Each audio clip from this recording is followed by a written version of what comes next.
नमस्कार दोस्तों, स्वागत है आपका मेरे चैनल गुरु अमृत कहानियाँ पर। आज हम आपके लिए सोमवती अमावस्या की कथा लेकर आए हैं। सोमवती अमावस्या यानी सोमवार को पड़ने वाली अमावस्या। कहते हैं कौरव और पांडव अपने जीवन में सोमवती अमावस्या का इंतजार करते ही रह गए, लेकिन दुर्भाग्यवश उनके जीवन में कभी सोमवती अमावस्या का प्रकाश नहीं हो पाया। बहुत समय पहले की बात है। एक गांव में एक गरीब ब्राह्मण परिवार रहता था। उस परिवार में पति पत्नी के अलावा एक पुत्री भी थी। वह पुत्री धीरे धीरे बड़ी होने लगी। उस पुत्री में समय और बढ़ती उम्र के साथ सभी स्त्रियोचित गुणों का विकास हो रहा था। वह लड़की सुंदर, संस्कारवान एवं गुणवान थी। गरीब दंपति ने सोचा कि अब बेटी के लिए योग्य वर की तलाश करना शुरू करना चाहिए, तो उन्होंने अपनी बेटी के लिए वर की तलाश करना शुरू किया। कई दिन निकल गए, लेकिन उनकी बेटी के विवाह के लिए कोई संयोग ही नहीं बन रहा था। वह परेशान रहने लगे। एक दिन उस ब्राह्मण के घर एक साधु महाराज पधारे।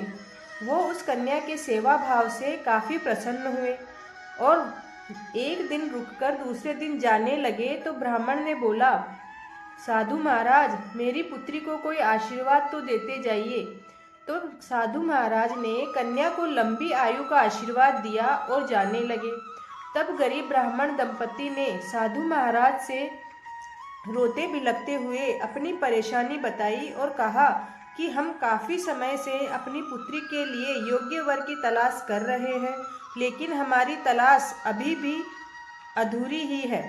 तब साधु महाराज ने कहा कि इस कन्या के हथेली में विवाह योग्य रेखा है ही नहीं। तुम कितने ही वर की तलाश कर लो, लेकिन इसका विवाह नहीं हो पाएगा। तब ब्राह्मण दंपति ने साधु से उपाय पूछा कि कन्या ऐसा क्या करे कि उसके हाथ में विवाह योग बन जाए।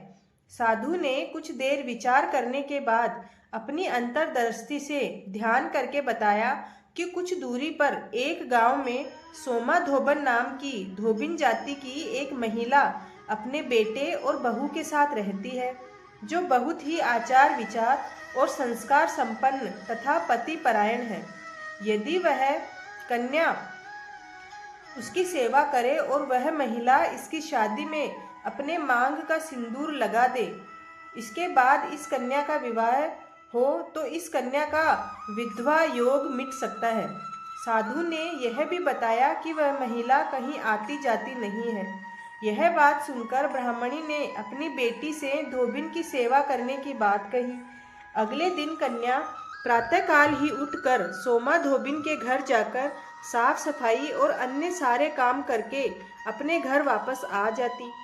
एक दिन सोमा धोबिन अपनी बहू से पूछती है कि तुम तो सुबह ही उठकर सारे काम कर लेती हो और पता भी नहीं चलता। बहू ने कहा, माँ जी, मैंने तो सोचा कि आप ही सुबह उठकर सारे काम खुद ही खत्म कर लेती है। मैं तो देर से उठती हूँ। इस पर दोनों सास बहू निगरानी करने लगी कि कौन है जो सुबह ही इस घर का सारा काम करके चला जाता है। कई दिनों के बाद धोबिन ने देखा कि एक कन्या सुबह अंधेरे में ही घर आती है और सारे घर के काम को करके वापस चली जाती है। जब वह जाने लगी तो सोमा धोबिन उसके पैरों पर गिर पड़ी। पूछने लगी कि आप कौन हैं और इस तरह छुपकर मेरे घर की चाकरी क्यों करती है। तब कन्या ने साधु द्वारा बताई गई सारी बात बताई। सोमा धोबिन पति परायण थी, उसमें तेज था। वह तैयार हो गई। सोमा धोबिन के पति थोड़ा अस्वस्थ थे। उसने अपनी बहू से अपने लौट कर आने तक घर पर ही रहने को कहा।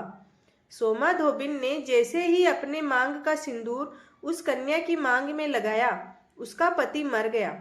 उसे इस बात का पता चल गया। वह घर से निराजल ही चली थी।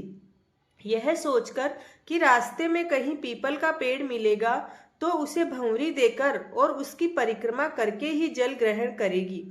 उस दिन सोमवती अमावस्या थी। ब्राह्मण के घर मिले पुए पकवान की जगह उसने ईंट के टुकड़ों से 108 बार भंवरी देकर 108 बार पीपल के पेड़ की परिक्रमा की और उसके बाद जल ग्रहण किया। ऐसा करते ही उसके पति के मुर्दा शरीर में वापस जान आ गई। धोबिन का पति वापस जीवित हो उठा। इसीलिए सोमवती अमावस्या के दिन से शुरू करके जो व्यक्ति हर अमावस्या के दिन भंवरी देता है उसके सुख और सौभाग्य में वृद्धि होती है।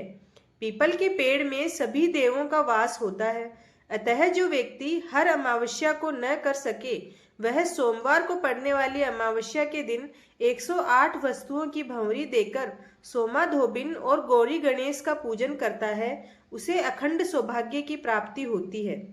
ऐसी प्रचलित परंपरा है कि पहली सोमवती अमावस्या के दिन धान, पान, हल्दी, सिंदूर और सुपारी की भंवरी दी जाती है।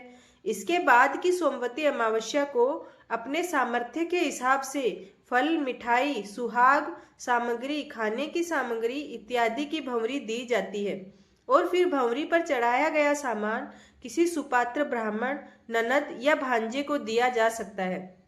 भक्तों, यह थी सोमवती अमावस्या की कथा जो हम सबको जरूर सुननी चाहिए।